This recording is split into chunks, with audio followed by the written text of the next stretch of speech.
मौन और ध्यान के माध्यम से हम हमारे मन और देह के सबसे करीब आते हैं, क्योंकि हमारे सबसे अच्छे सच्चे साथी है वो है हमारा मन और दूसरा देह। जब से जन्म हुआ तब से हमें देह मिला और मन मिला है। जब तक जीवन रहेगा तब तक देह और मन हमारा साथ निभाते रहेंगे, सुख में, दुख में, धूप में, छाँव में, उजाले में, अंधेरे में, सफलता में, असफलता में, हर मोड़ पर हमारा मन और हमारा देह हमारे साथ में है।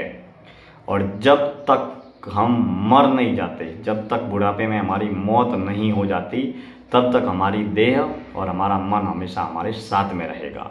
इसके लिए दोस्तों, इस दुनिया में हमारा सच्चा साथी कोई नहीं है। सारे के सारे लोग घर में, परिवार में, समाज में, व्यापार में, देश में, दुनिया में, गांव में, गली में, मोहल्ले में, सारे के सारे लोग अपने साथ होने, रहने और जीने का हम उनके साथ और वो हमारे साथ मात्र एक अभिनय कर रहे हैं। हमारे सबसे अच्छे और सच्चे साथी है पहला हमारा देह, जो पंच तत्व का बना हुआ ये शरीर है। पृथ्वी, जल, वायु, अग्नि और आकाश, इन 5 तत्वों से ये जो शरीर बना है और पंच विकारों से ये पंच तत्वों की देह संचालित होती है। काम, क्रोध, लोभ, मोह, अहंकार, इनसे ये देह संचालित होती है। और पंच ज्ञान की इंद्रियों के माध्यम से हम इसे क्रिएटिव करते हैं, यानी कि रचनात्मक, कलात्मक कार्य करते हैं, सृजन होता है, विचारों का सृजन होता है पंच ज्ञान की इंद्रियों के माध्यम से। और पंच कर्म की इंद्रियों के माध्यम से हम कर्म कर रहे होते हैं। तो कर्म करने की प्रक्रिया और ज्ञान के संग्रह करने की ये जो प्रक्रिया है वो जारी रहती है।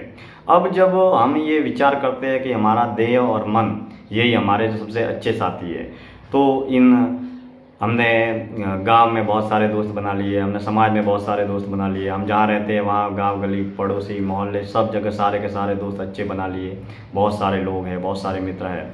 लेकिन हमारा जो देह है और हमारा मन है, इसके साथ में हमारा कैसा संबंध है, संपर्क है और कैसी हमारी मित्रता है। हमारा मन और देह, उसके साथ में मित्रता स्थापित करने के 2, 3, 4 सूत्र है। पहला एकांत, दूसरा मौन, तीसरा ध्यान और चौथा होश।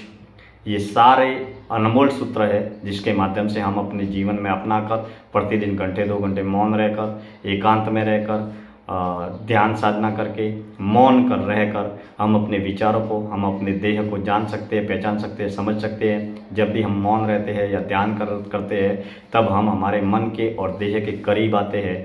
कि हम मान लीजिए जिस तरीके का भी ध्यान करते हैं या मौन रहते हैं, तब हमारे विचार कैसे आ रहे हैं, किस तरीके के विचार आ रहे हैं, कैसे हम कर्म कर रहे हैं, हमारी श्वासें कैसे चल रही है, हमारी देह में, पूरे शरीर में किस तरीके की, कहाँ पर क्या क्या संवेदना हो रही है, क्या क्या विचारों की क्रियाविधि हो रही है, किस तरीके के किस विचार का जन्म हो रहा है, किस विचार की क्या गति हो रही है, कौन सा विचार कैसे जन्म लेकर कैसे समाप्त हो रहा है, हमारे पूरे शरीर में किस तरीके की संवेदना जन्म ले रही है, कहाँ क्या हो रहा है। इस तरीके से हम होश के माध्यम से, मौन के माध्यम से, ध्यान के माध्यम से, साक्षी भाव के माध्यम से हम हमारे ही अपने ही देह और मन के सर्वाधिक करीब आते हैं। और मौत के वक्त कोई देश या दुनिया या कोई भी व्यक्ति हमारा इलाज कर सकता है, हमको खिला पिला सकता है, लेकिन हमारे जो सच्चे साथी है, जब हम देख नहीं पाएंगे, बोल नहीं पाएंगे, सुन नहीं पाएंगे, तब भी हमारा देह हमारे साथ में रहेगा, हमारा मन हमेशा हमारे साथ में रहेगा। इसके लिए दोस्तों, जीवन में कुछ करें या ना करें, अगर जीवन में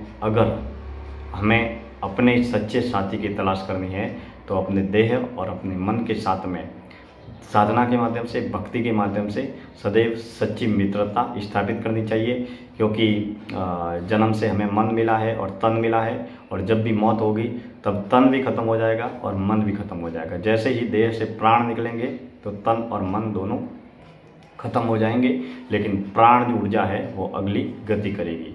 और देह और मन के माध्यम से जैसे कर्म करेंगे, वैसे ही हमारी जीवन ऊर्जा अर्थात प्राण, आत्मा या चेतना की गति या प्रगति होगी। इसके लिए दोस्तों, जीवन में तमाम तरीके के कर्तव्य किरदार अदा करते हुए हमें हमेशा हमारे मन और तन के साथ में भक्ति, ध्यान, मौन, साधना, एकांतवास, अज्ञातवास के जरिए इन तन और मन से गहरी मित्रता कर लेनी चाहिए, ताकि जीवन की आखिरी घड़ी जब भी आए तब हम बेहोशी में प्राण का त्याग न करके होश में हंसते हुए त्याग करें प्राणों का, ताकि हमारा जीवन भी सफल हो, सुखी हो और हम जीवन में आंतरिक आध्यात्मिक तरक्की भी कर सकें। दोस्तों, कल हम किसी और नए विषय को लेकर बातचीत करेंगे। आपके सुझावों का स्वागत है।